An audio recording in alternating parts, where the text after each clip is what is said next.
हाँ शिवोहम। शिवोहम नारायण हरि ओम।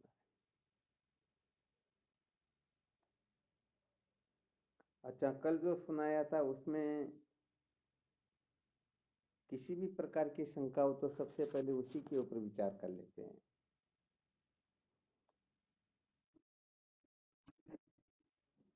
अच्छा, इससे पहले कल जो सुनाया ये साधकों को ठीक तरह से पता है अर्थात अनुभव है या नहीं है, किसके बारे में क्या सूत्र सुनाए थे कल?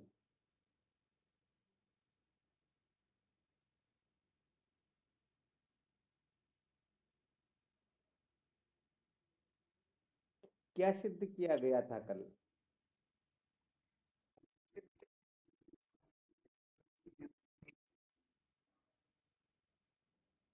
ठीक बात है। ये सिद्ध क्यों किया गया, इसकी क्या आवश्यकता हुई?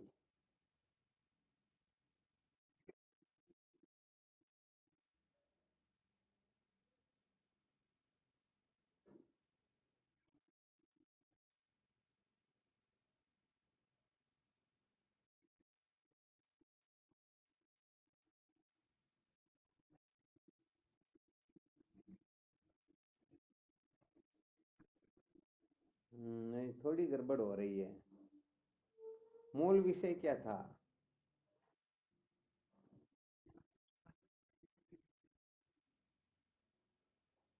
ये तो बाद में सिद्ध किया गया।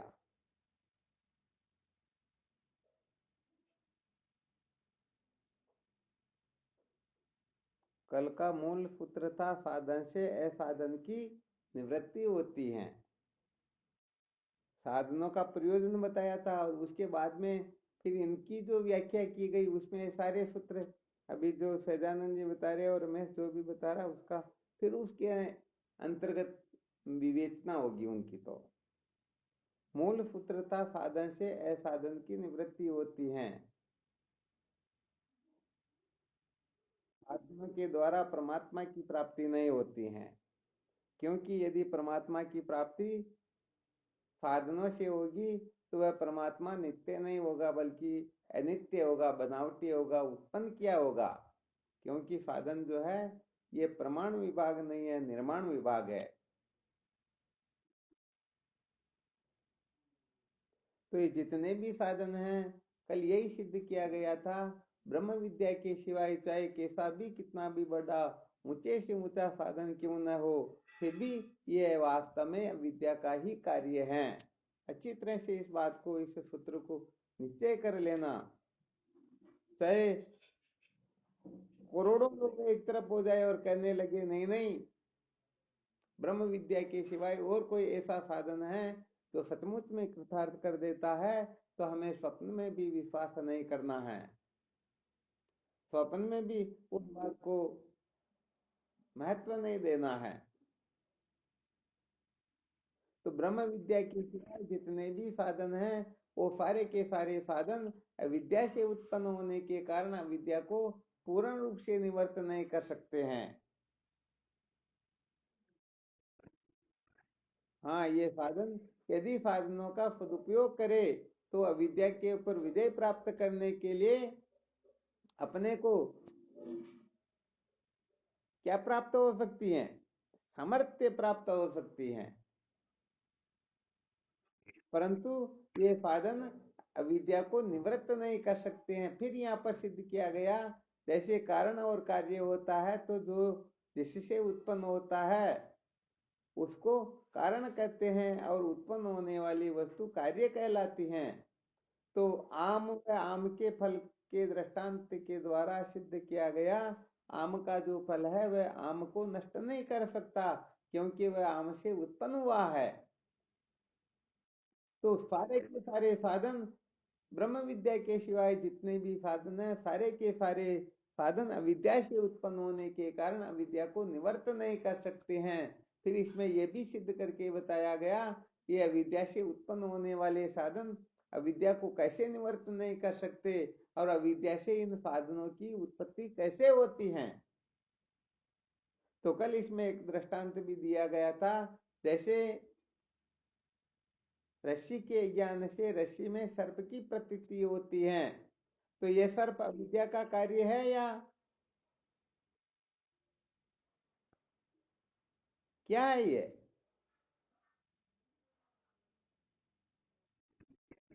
अरे तो इतना डरने की जरूरत कहाँ पड़ी, डंके की चोट से बोलना चाहिए, इधर रुके नहीं उसी समय। अरे ये सर्प जो है विद्या का कार्य है, अर्थात इस सर्प की जो उत्पत्ति हुई अविद्या से हुई है। तो अविद्या होते ही अविद्या का कार्य उत्पन्न हो जाता है या नहीं हो जाता है?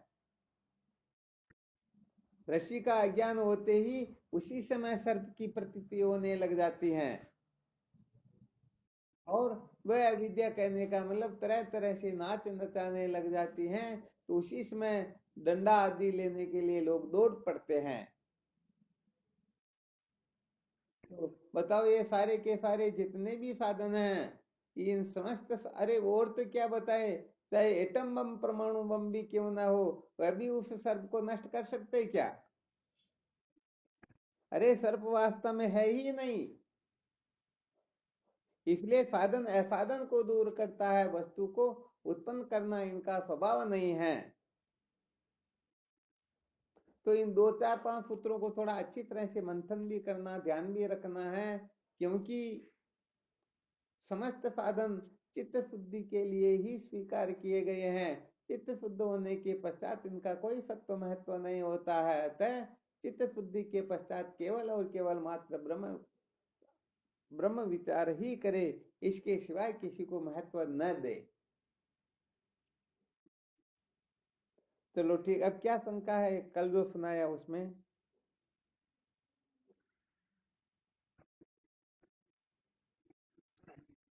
हम्म।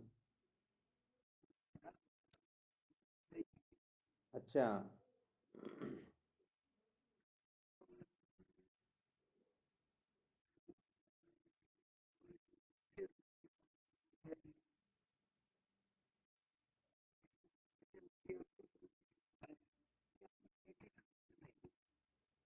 अच्छा ये बात है।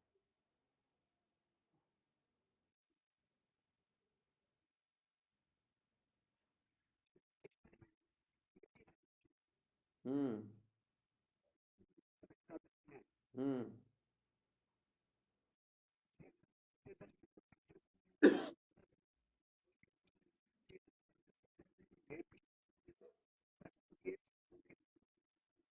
ठीक बात है।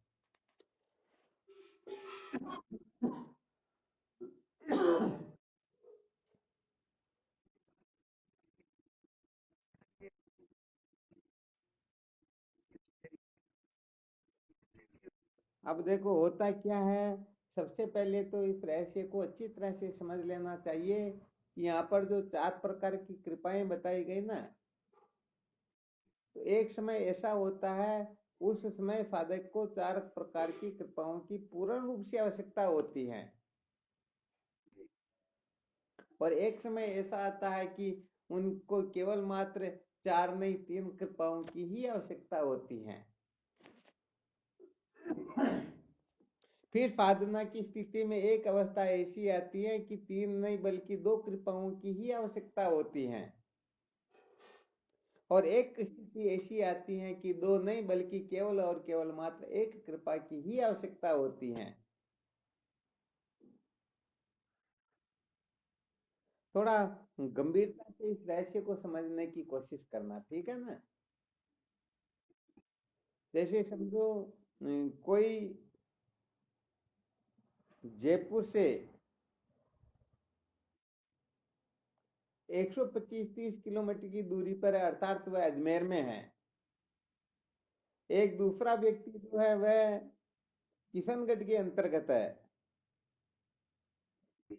तीसरा व्यक्ति समझो फुलेरा के अंतर्गत है। और चौथा व्यक्ति जो जयपुर के अंतर्गत है। अब चारों से यदि पूछा जाए, अरे भाई जयपुर कितना दूर है, तो एक तो कहेगा भाई जयपुर जो है 130 किलोमीटर दूर है। दूसरा कहेगा नहीं नहीं, किसने कहा 130 किलोमीटर दूर है, जयपुर तो केवल 100 किलोमीटर दूर है। तीसरा कहेगा नहीं नहीं, ये दोनों झूठ बोल रहे हैं, जयपुर तो 50-60 किलोमीटर दूर है। चौथा कहेगा अरे भाई 1 किलोमीटर भी दूर नहीं है। तो वैसे देखा जाए तो चार उत्तर अलग अलग है या नहीं है, परंतु बताओ सभी सही भी है या नहीं है। तो बस बात यही है कि चार कृपा भी सही है, तीन कृपा भी सही है, दो कृपा भी सही है, एक कृपा भी सही है, और एक कृपा भी सही नहीं है।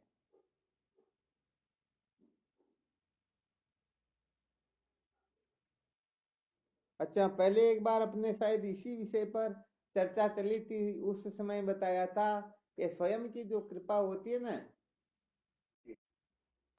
स्वयं की कृपा समस्त कृपाओं से पहले काम करती हैं। अर्थात ईश्वर कृपा, वेद कृपा और गुरु कृपा, इनको ऐसा समझना चाहिए कि स्वयं की कृपा जो है ये प्रारंभिक स्टेज होती है, ईश्वर की कृपा अंतिम स्टेज होती है। फिर स्वयं की कृपा प्रारंभिक स्टेज होती है, वेद की कृपा अंतिम स्टेज होती है, फिर स्वयं की कृपा प्रारंभिक स्टेप होती है, और गुरुदेव की कृपा अंतिम स्टेप होती है। तो ईश्वर कृपा, वेद कृपा और गुरु कृपा, ये तीन प्रकार की जो कृपाएं बताई गई हैं, इसके मूल में केवल और केवल मात्र स्वयं की कृपा ही होती है। अर्थात ईश्वर की कृपा प्राप्त करनी हो तो भी स्वयं की कृपा होगी, तभी ईश्वर कृपा करेंगे। और वेद की कृपा तभी होगी जब हम स्वयं स्वयं कृपा करेंगे, और गुरुदेव भी कृपा तभी करेंगे जब हम स्वयं कृपा करेंगे। बस इसी रहस्य को अपने को ठीक तरह से समझना। बहुत सारे लोग देखते हैं कि भाई नहीं, स्वयं की कृपा की कोई आवश्यकता नहीं है, और बहुत सारे लोग कहते हैं कि नहीं नहीं, गुरु की कृपा की कोई आवश्यकता नहीं है। तो समझना चाहिए दोनों ही अधूरे हैं, दोनों को ही ठीक ठीक बोध नहीं है। तो ये तो शायद अच्छी तरह से समझ में आ गया होगा कि स्वयं की जो कृपा होती है ये तो सर्वत्र आवश्यकता होती है, चाहे किसी भी प्रकार की कृपा प्राप्त क्यों ना करनी हो, परंतु स्वयं की कृपा तो मूल में आवश्यक है ही है। स्वयं की कृपा के बिना न ईश्वर कृपा करेंगे, न वेद कृपा करेंगे, न गुरुदेव कृपा करेंगे। आ गया इतना सा समझ में। अब देखो होता क्या है, यदि चित्त को शुद्ध करना हो, किसको शुद्ध करना हो, चित्त को शुद्ध करना हो, तो इसमें ईश्वर की कृपा की आवश्यकता होती है। यदि तत्व की जिज्ञासा जागृत करनी हो तो फिर इसमें ईश्वर की कृपा प्लस वेद कृपा, मूल रूप से वेद कृपा की आवश्यकता होती है। और जिज्ञासा की पूर्ति करनी हो तो फिर इसके लिए गुरुदेव की कृपा की आवश्यकता होती है। अब अपने को देखना यह है कि मेरा अंतःकरण मल विक्षेप दोष से मुक्त हो गया या नहीं हुआ। यदि नहीं हुआ है तो इसके लिए ईश्वर की कृपा की आवश्यकता होगी, और ईश्वर कृपा तभी करेंगे जब हम स्वयं कृपा करेंगे। अच्छी तरह से समझना, ठीक है ना। और फिर भी कोई संशय हो तो पूछ लेना। बताओ, ईश्वर कृपा करते हैं तो हम स्वयं कृपा करेंगे तभी ईश्वर कृपा करेंगे, या ऐसे ही कर देंगे। अरे बहुत सारे तार्किक लोग कहते हैं ना, भक्ति बिना तारो तो तारवो तिहारो हो। यदि हम भक्ति करके साधन भजन करके पुरुषार्थ करके फिर आप हमको तारे, तो इसमें आपकी क्या विशेषता हुई, ये तो हमारी ही तो मेहनत है। बहुत सारे लोग ऐसा कहते हैं, परंतु वो भी ठीक तरह से इस रहस्य को समझ नहीं पाते हैं। तो कहने का मतलब यह है कि यदि ईश्वर की कृपा प्राप्त करनी हो तो ईश्वर की कृपा प्राप्त करने के लिए कर्म धन भोग इन तीनों का सदुपयोग करना होगा। अर्थात कर्म धन भोग इन तीनों के बारे में जितना भी निषिद्ध आचरण है उन सब का त्याग करके फिर विहित कर्मों को शास्त्रों की मर्यादा में रह करके फिर क्या करना होगा, सेवन करना होगा, वह भी ईश्वर की प्रसन्नता के लिए। इस प्रकार से यदि कोई पुरुषार्थ करेगा, स्वयं अपने ऊपर कृपा करेगा, तो निश्चित रूप से उनके ऊपर ईश्वर कृपा करने पर मजबूर हो जाएंगे। न चाहते हुए भी उनको कृपा करनी होगी। जैसे जब बछड़ा गाय के समीप पहुंचता है तो गौ माता न चाहे कि मैं दूध न उतारूं, फिर भी दूध उतारना होता है या नहीं उतारना होता। तो ऐसे ही कहने का मतलब यहाँ पर विशेष बात यह है कि अनुकूल प्रतिकूलाभ्याम व्यवस्था, कौन सी व्यवस्था बताई गई? अरे जो जीव ईश्वर को प्राप्त करने के अनुकूल होता है उनके ऊपर ईश्वर कृपा करते हैं, और जो जीव ईश्वर की प्राप्ति के लिए या मुक्त होने के लिए चित्त शुद्धि के लिए पुरुषार्थ नहीं करता उनके ऊपर ईश्वर कृपा नहीं करते हैं। इसको कहते हैं अनुकूल प्रतिकूलाभ्याम व्यवस्था। कोई डंडा लेकर के क्रोध करके किसी की ओर दौड़े तो वह दूर हटेगा या नहीं हटेगा? और दूसरे हाथ जोड़ते हुए बड़े प्रेम से यदि कोई उनकी ओर दौड़ा हुआ आ रहा तो वह भी दौड़ के जाएगा या नहीं जाएगा? यहाँ पर तो कहने का मतलब और किसी का महत्व तो बताया ही नहीं है, केवल और केवल मात्र अनुकूल प्रतिकूलाभ्याम व्यवस्था का वर्णन किया गया। वरना विचार करके देखो, कंस के जो पिताजी थे क्या नाम था?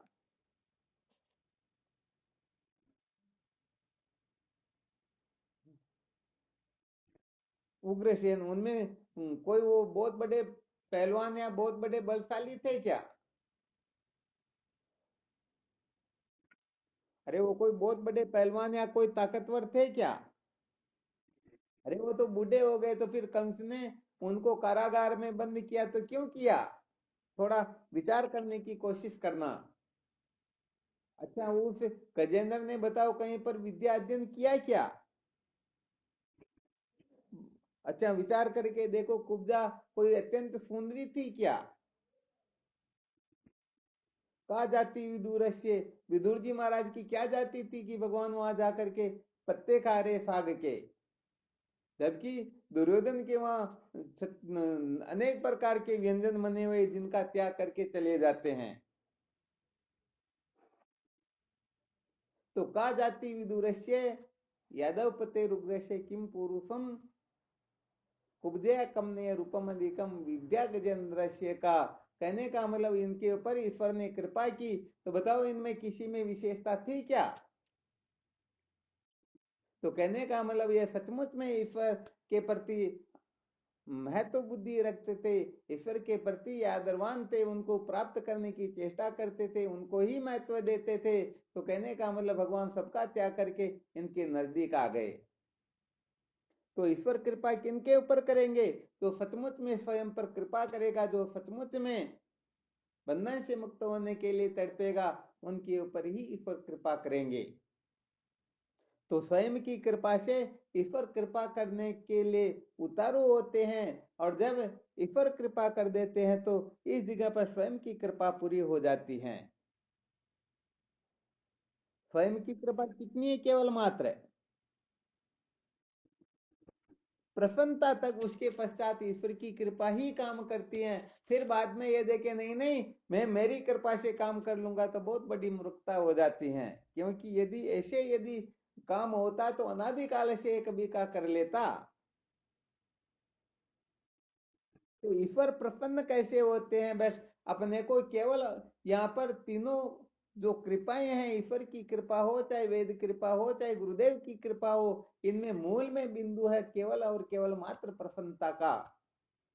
यदि ईश्वर की प्रसन्नता के लिए ये साधक स्वयं अपने आप पुरुषार्थ करके ऐसी क्रिया करेगा, ऐसा चेष्टा करेगा, ऐसा जीवन जीवेगा, इस प्रकार से वो अपने जीवन को बनाएगा, तो निश्चित रूप से उनके ऊपर ईश्वर वेद व गुरुदेव की कृपा हो जाएगी।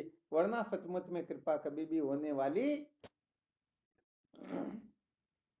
तो अंतःकरण की शुद्धि के अंतर्गत ईश्वर की प्रसन्नता का ध्यान रखना होता है।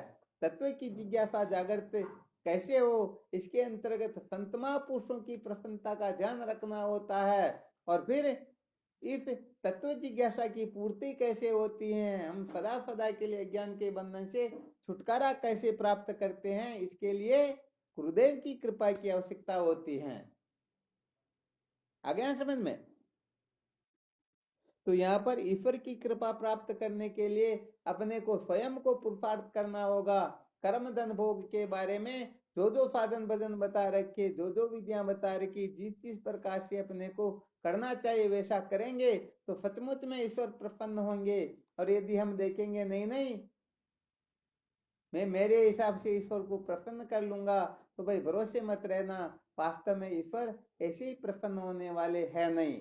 और यदि ऐसे ही हर किसी के ऊपर प्रसन्न होने लग जाए तो फिर ईश्वर में विषमता का दोष आ जाएगा। कि कहने का मतलब जो ईश्वर के लायक हो उनको तो ऐसा कर देते हैं, दूसरों को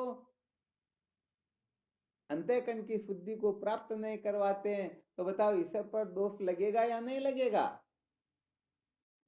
हाँ, इसलिए भाई बात ऐसी है कि यदि आपको 1 लाख रुपए बैंक से निकलवाने हैं तो उनमें 1 लाख रुपए पहले डिपॉजिट होने चाहिए, तब आप निकाल सकते हो, वरना निकलने वाला है नहीं।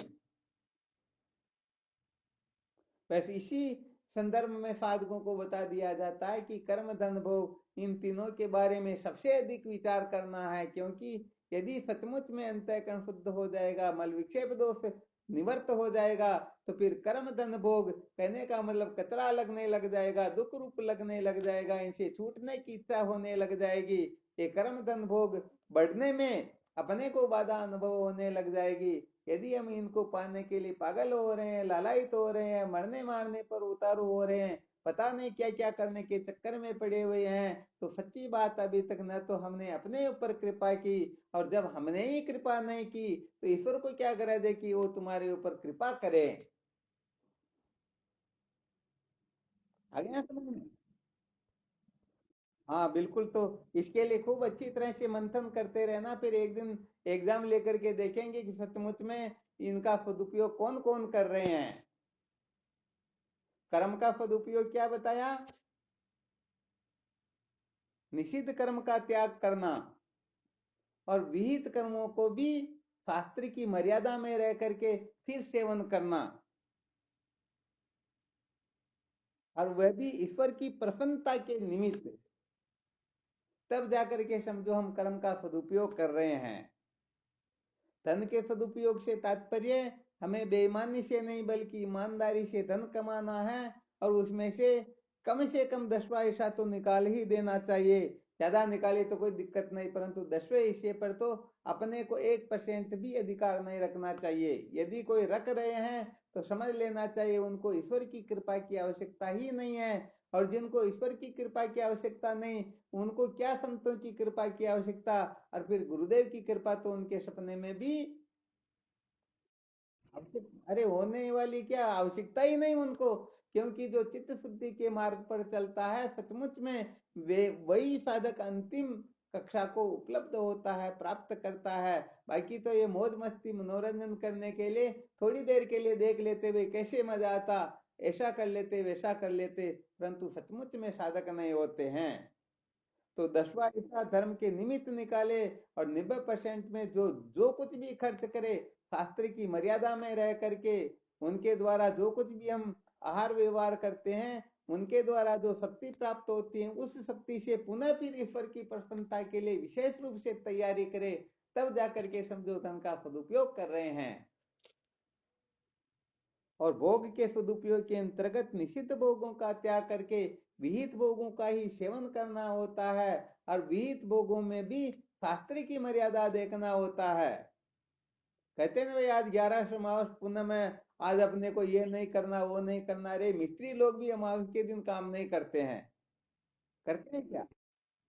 तो ऐसे भी शास्त्रों की मर्यादा में रह करके शास्त्र किस प्रकार से संसार के विषय भोगों को सेवन करने के लिए निर्देशित करते हैं, तो उसी प्रकार से अपने जीवन को बनाते हुए और मूल में ईश्वर की प्रसन्नता का ध्यान रखे, तब जाकर के उनके ऊपर ईश्वर की प्रसन्नता होती है। और जिनके ऊपर ईश्वर की प्रसन्नता होती है उनके अंतःकरण से रजोगुण तमोगुण निवृत्त होने लगता है, मल विक्षेप दोषों की निवृत्ति होने लगती है। तो सूत्र क्या निकला?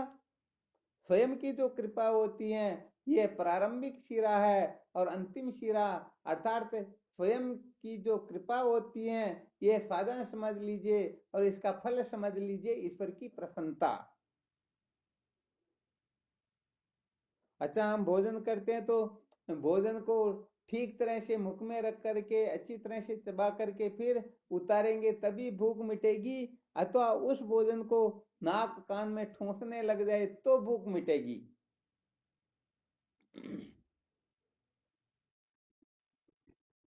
हाँ, नाक में ठूंसने से भूख नहीं मिटेगी ना, गड़बड़ हो जाएगी। तो बस इसी प्रकार से यहाँ पर भी अपने को कर्म धन भोग को अच्छी तरह से समझ लेना। सबसे ज्यादा बाधा आती तो इसी जगह पर आती है। और यदि कर्म धन भोग का पूर्ण रूप से कोई त्याग कर दे, अरे फिर उनके लिए तो कहना ही क्या, उन वो तो समझो एक तरह से साक्षात ईश्वर हो गए, फिर उनको ईश्वर की कृपा प्राप्त नहीं करनी है। आ गया समझ में? तो जो ईश्वर की कृपा प्राप्त करते हैं, समझो उनके हृदय में ईश्वर का प्राकट्य हो जाता है। जो संतों की कृपा प्राप्त करते हैं उनके हृदय में संतों का प्राकट्य हो जाता है। और जो गुरुदेव की कृपा प्राप्त कर लेते हैं उनके हृदय में गुरुदेव का प्राकट्य हो जाता है, अर्थात वह वही रूप हो जाते हैं।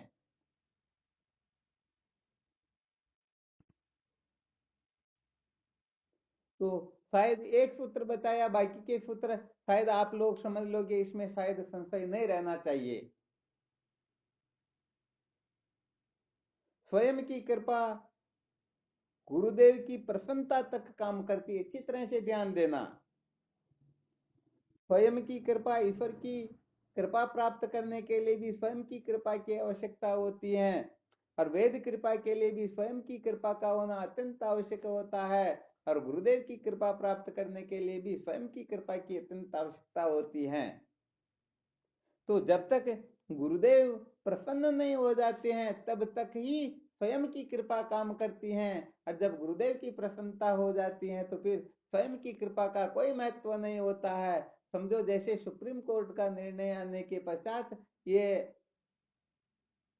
छोटी छोटी जो कोर्टें होती है ना, इनका निर्णय कचौरी खाने के योग्य रह जाता है, इनका कोई महत्व नहीं होता है। तो यहाँ पर स्वयं की कृपा की बहुत बड़ी आवश्यकता भी है, और स्वयं की कृपा का कोई फिर महत्व भी नहीं रहता है। इसलिए बहुत सारे नासमझ लोग यहाँ बड़ा बड़ा बड़े बड़े गड़बड़ घोटाले करते, कहते नहीं नहीं स्वयं की कृपा से ही काम होगा और दूसरे कोई कुछ करने वाले नहीं हैं। अरे यदि स्वयं की कृपा से कल्याण हो जाता तो अनादिकाल से क्यों भटक रहे हो, तुम्हारे को कृतार्थ हो जाना चाहिए। ये तो नास्ति तत्व गुरु परम, गुरु लाभात सर्व लाभो गुरु नस्तु बालिस है। ये तो गुरुदेव की कृपा से सब कुछ होता है, बाकी अपने मन का मंगल करते रहो, फायदा कुछ भी होने वाला वास्तव में है ही नहीं। तो जब तत्व जिज्ञासा जागृत होती है तब ये चतुष्टय साधन संपन्न होकर के गुरुदेव के सानिध्य में तन मन धन वचन से समर्पित होकर के उनकी प्रसन्नता के निमित्त तन को मन को धन को वचन को कैसे उपयोग में लेना है, तो तन से मन से धन से वचन से जब सेवा करता है, अब उनकी मर्जी 6 महीने में ही प्रसन्न हो जाए, 6 साल में हो जाए और 12 वर्ष में भी न हो, तो बस गुरुदेव की प्रसन्नता कैसे प्राप्त होती, यहाँ तक स्वयं की कृपा ही काम करेगी।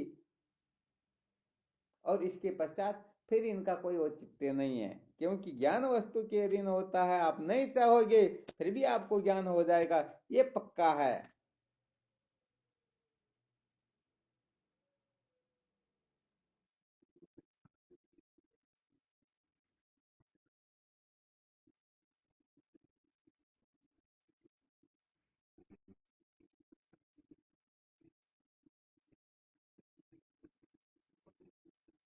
मूल में तो केवल और केवल मात्र गुरुदेव की कृपा की ही आवश्यकता होती है, और किसी कृपा की जरूरत ही नहीं है। समस्त कृपाओं को तूड़ी लगाओ, किसी की जरूरत नहीं है। परंतु गुरुदेव की कृपा यदि नहीं हो रही है तो इसका मतलब जिन जिन साधनों से हमको संपन्न होना चाहिए वह साधन अपने में है नहीं, तो फिर क्या करना होगा, अरे भाई उन साधनों से संपन्न होना होगा। अब उन साधनों से संपन्न होना है, विवेकादि साधनों से संपन्न होना, तो बिना सत्संग के बिना संतों की कृपा के कोई विवेकादि साधनों से संपन्न हो सकता है क्या? नहीं हो सकता। तो फिर वह प्रवृत्त होगा, और जब विवेकादि साधन उदय नहीं होंगे, इससे सिद्ध होता है कि अभी तक अंतःकरण में कचरा भरा हुआ है, मल विक्षेप दोष की मात्रा अधिक है, तो फिर उसे मलविक्षेप दोष से छुटकारा प्राप्त करने के लिए ईश्वर की कृपा की आवश्यकता पड़ेगी। तो अच्छी तरह से समझ लेना चाहिए, चाहे स्वयं की कृपा हो, चाहे ईश्वर की कृपा हो, चाहे वेद संत किसी की भी कृपा क्यों ना हो, ये सारी की सारी कृपा केवल और केवल मात्र गुरुदेव की प्रसन्नता में ही हेतु हुआ करती हैं। गुरुदेव की प्रसन्नता के लिए ही समस्त कृपाओं का कथन किया गया है, क्योंकि गुरुदेव की कृपा से ही ये जीव ज्ञानांधकार से मुक्त हो सकता है। ज्ञान रूपी बंधन से मुक्त होने के लिए केवल और केवल मात्र गुरुदेव के मुख से जो तत्वमसि महावाक्य के अर्थ का श्रवण मनन निध्यासन होता, वही ब्रह्मास्त्र होता है, वही यथार्थ बात होती है।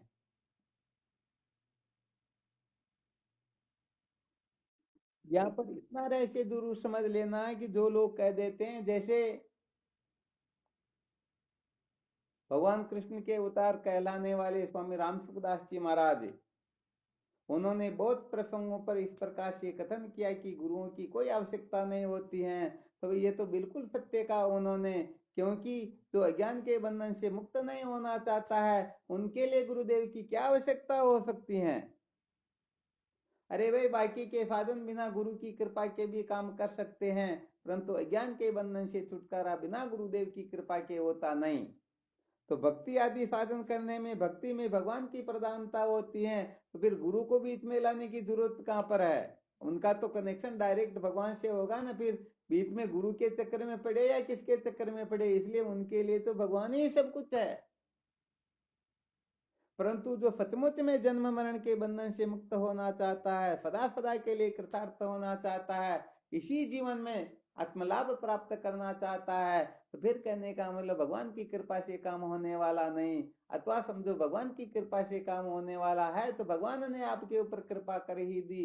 ये मानव तन आपको जो अत्यंत दुर्लभ आपको प्रदान कर दिया, देवनहारा दे दीनी दीनी मानुष दे, आगे तेरा काम है जो चाहे कर ले। अरे देने वालों ने दे दिया आपको, अब तुम्हारे को क्या करना है। तो जिनके खोपड़े में बैठेगी कि मुझे ईश्वर को प्रसन्न करना है, मुझे संत महापुरुषों को प्रसन्न करना है, गुरुदेव को प्रसन्न करना है, तो वही समझो समस्त शास्त्रों के परम तात्पर्य को ठीक ठीक प्रकार समझ करके जीवन मुक्त हो सकता है। बाकी के बेचारे तो ऐसे ही भटकते रहेंगे, ये उटपटांग बातें करते रहेंगे।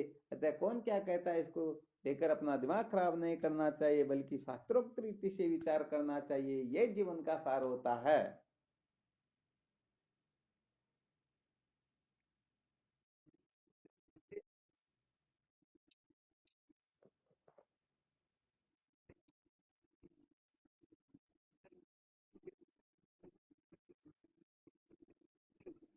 हाँ, वास्तव में क्या होता है कि तत्व ज्ञान को महत्व न देने से ही ये सारा का सारा निषेध करना होता है। भाई, भूख लग रही हो तभी तो भोजन का महत्व है, भूख नहीं लग रही तो फिर भोजन की क्या आवश्यकता है। जिनको कहने का मतलब मौज मस्ती मनोरंजन करना हो, स्वर्गलोक ब्रह्मलोक में बड़े बड़े दिव्य भोगों को भोगना हो, तो फिर गुरुदेव तो उनके लिए बाधा करेंगे ना। वो तो कहेंगे आत्म बिन आत्मा के सिवाय सारा का सारा कचरा है। तो जिनको मौज मस्ती करनी है, मजे लेने हैं, तो वो तो फिर गुरु तत्व की अवहेलना ही करेंगे ना, कहीं इनकी कोई जरूरत नहीं है।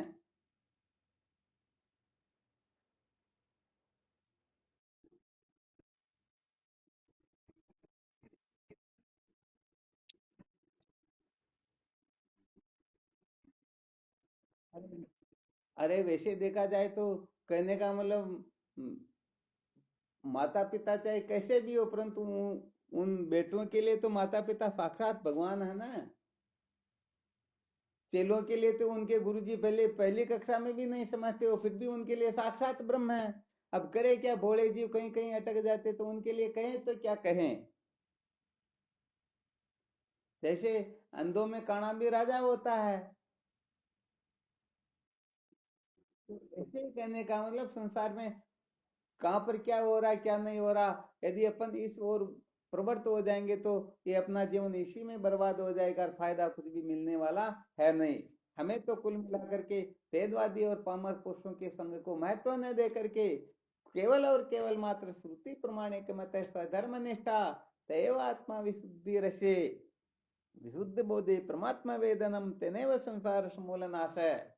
अर्थात श्रुति प्रमाणे में जिसका दृढ़ निश्चय होता है उसी की स्वधर्म में निष्ठा होती है। जिसकी स्वधर्म में निष्ठा होती है उसी का चित्त शुद्ध होता है। जिसका चित्त शुद्ध होता है उसी को ज्ञान होता है, और जिसको ज्ञान होता है वही ज्ञान के बंधन से मुक्त होता है।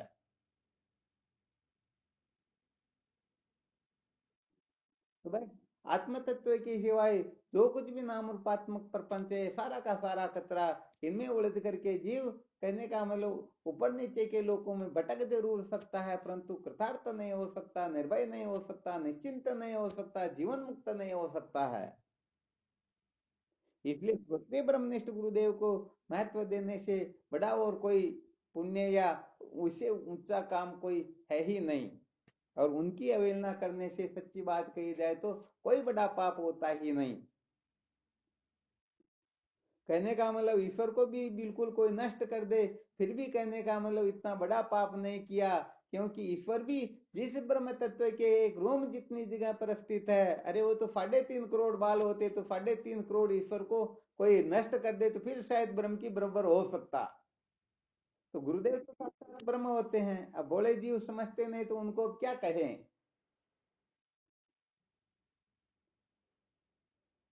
इसलिए अपने को आत्म तत्व का विचार करना, अपने को शंकर अद्वैत वेदांत के अनुसार विचार करना है। बाकी ठीक है, अब जिनका जो लक्ष्य है वो उस हिसाब से चलते रहेंगे, अपने मत के अनुसार, पंथ के अनुसार, संप्रदाय के अनुसार उनको जिस जिस प्रकार की साधना विधि बता रखी वो वैसे करते रहेंगे।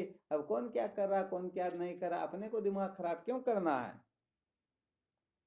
हाँ, अपने को तो केवल और केवल मात्र बस वेदांत विचार करना है, बस इसी को महत्व देना। और जिस दिन समझ में आ जाएगा गुरु तत्व ही ब्रह्म तत्व है, ब्रह्म तत्व ही गुरु तत्व है, समझो हम कृतार्थ हो गए। तभी जाकर के ये ब्रह्म विद्या अपने हृदय में प्रकट होगी, क्योंकि मुंडक उपनिषद में डंके की चोट से इस बात को सिद्ध कर दिया। नायम आत्मा प्रवचने न लभ्यो न मेध्या न बहुना फ्रूते न। अरे आत्म तत्व न तो प्रवचन से प्राप्त होता है, न मनन करने से प्राप्त होता है, न बहुत सुनने से प्राप्त होता है।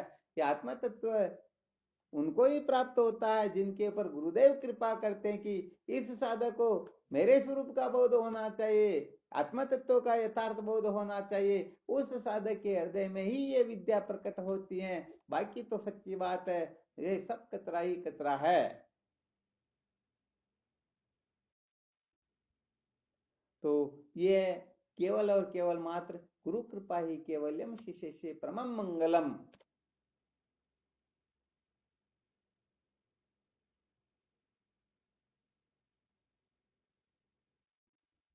तो अब यहाँ पर अपने को विशेष रूप से आज से और सावधान हो जाना कि स्वयं की कृपा की सबसे ज्यादा आवश्यकता होती है। तो किसी को हो सकता है ईश्वर की कृपा प्राप्त करनी हो, किसी को संतों की कृपा प्राप्त करनी हो, किसी को गुरुदेव की कृपा प्राप्त करनी हो, चाहे तीनों कृपा प्राप्त करनी हो, दो करनी हो, एक करनी हो, फिर भी स्वयं की कृपा तो मूल में चाहिए ही चाहिए। तो अपने को पीछे नहीं हटना है।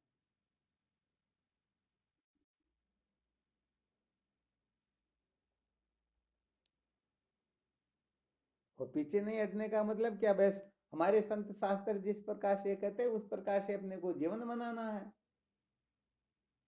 उसी प्रकार से अपने को ग्रहण त्याग करना है, उसी प्रकार से हमें विचार करना है, उसी प्रकार से हमें समझदार बनना है, समझदारी प्राप्त करनी, यही तो करना और क्या करना। हाँ बिल्कुल, किसी को सूली पर थोड़े चढ़ाते क्या। रास्ते चलेंगे तो गाँव आ जाएगा, और रास्ते का त्याग कर देंगे तो फिर आगे जंगल में हिंसक जानवर ही मिल लेंगे, और फिर वो उनको नष्ट भ्रष्ट करके सदा के लिए ठिकाने लगा देंगे।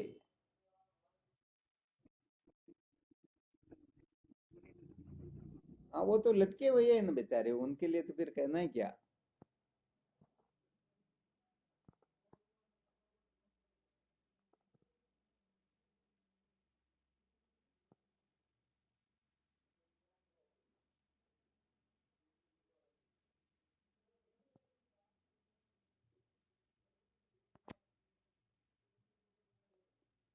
चलो फिर वो तो संशय, वो तो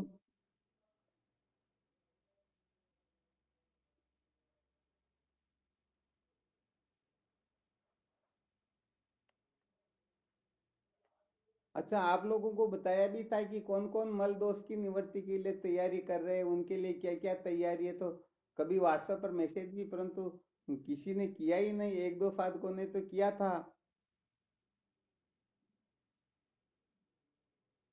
कुछ साधकों का पता है, कुछ साधकों ने किया, बाकी के साधकों ने ध्यान ही नहीं दिया कि भाई हम मल विक्षेप दोष से निवृत्त होने के लिए, छूटने के लिए, या ईश्वर की प्रसन्नता के लिए इतना तो हम कर रहे हैं, अब हमको क्या करना है, या इसी से काम चल जाएगा। वो तो थोड़ा कुछ न कुछ शंका करे, समझने की चेष्टा करे, तब तो कुछ न कुछ विचार कर सकते हैं, वरना ठीक हो सकता आप समस्त कृपाओं को प्राप्त कर चुके हो, तो फिर आपके लिए क्या कहें। हाँ बिल्कुल सही है।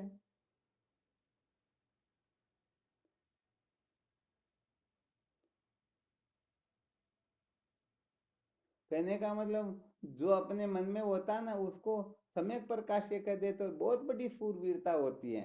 वैसे ऐसी शूरवीरता एक साधक ने तो की थी कि सचमुच में मेरा मन संसार की ओर, भोग पदार्थों की ओर, अनात्म पदार्थों की ओर, कीचड़ की ओर कितना जाता है। उनके लिए मन में किसी प्रकार का संशय नहीं रख करके जो है सत्य बात बता दी कि मेरा मन इस प्रकार का है, अब मुझे क्या करना क्या नहीं करना, ये आगे की बात है। तो देखो, इस प्रकार से यदि कोई बताए तो साधारण थोड़े होते, वो तो फूरवीर होते हैं। लोग संसार में ज्यादातर क्या करते हैं, अपने से भले ही 5-10 पैसा पुण्य में लग जाए तो पूरी सृष्टि में वो, कहने का मतलब पता नहीं, टीवी तक पहुंच जाते हैं कि पूरे संसार, मीडिया के पास जाकर के पूरे संसार में प्रचार करते हैं। रेडियो वगैरह तो क्या, ये तो छोटे छोटे रह गए। और उनसे पाप हो जाए भले पता नहीं अनंत गुना, फिर भी उनको ऐसा छुपाते कि किसी को पता न चल जाए। जबकि साधक जो होते हैं ना, जो पुण्य को छिपाता और पाप को प्रकट करता, वह साधक सचमुच में ईश्वर की प्रसन्नता को प्राप्त करने का अधिकारी होने लगता है। और पुण्य को प्रकट करे, पाप को छिपाए, तो फिर वो विशेष बात नहीं है।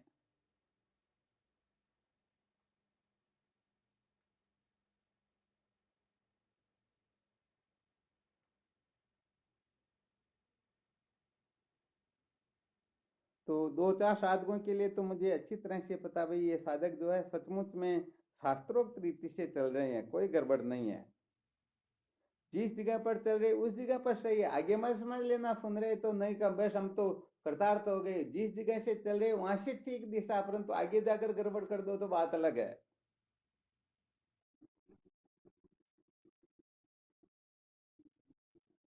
अन्यथा ना अनुभव करनो भी तो कौन है ना, वह तो मना करनो, शांत था को अनुभव मना बतानो। क्योंकि तुमको यदि पता चल जाए ये साधक ऐसे, तो तुम, न तो उनको फायदा होने वाला, न तुमको होने वाला। ये तो गुरु शिष्य के बीच की बात होती है। गुरुदेव को पता रहना चाहिए कि मैं सचमुच में किस तरफ जा रहा हूँ, क्या करना क्या नहीं करना।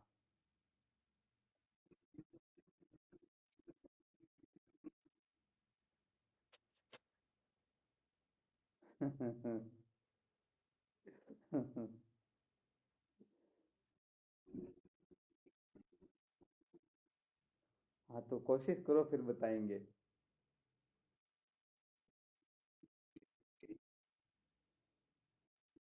हाँ चलो, बहुत धन्यवाद, बहुत अच्छी बात फिर तो।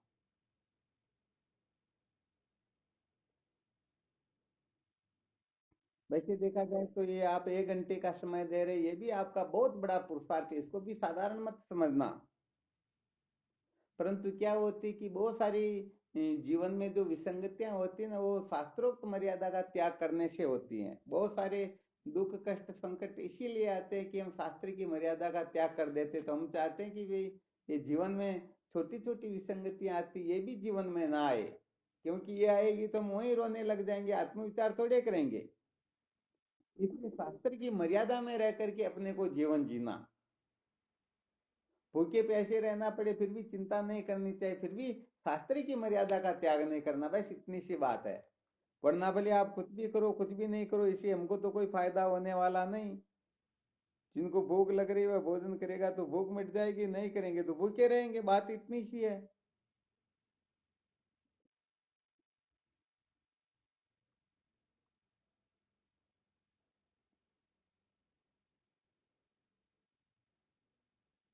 वहाँ चलो, इसमें यदि और किसी को किसी भी प्रकार की शंका हो तो फिर कल शंका कर लेना, और क्या।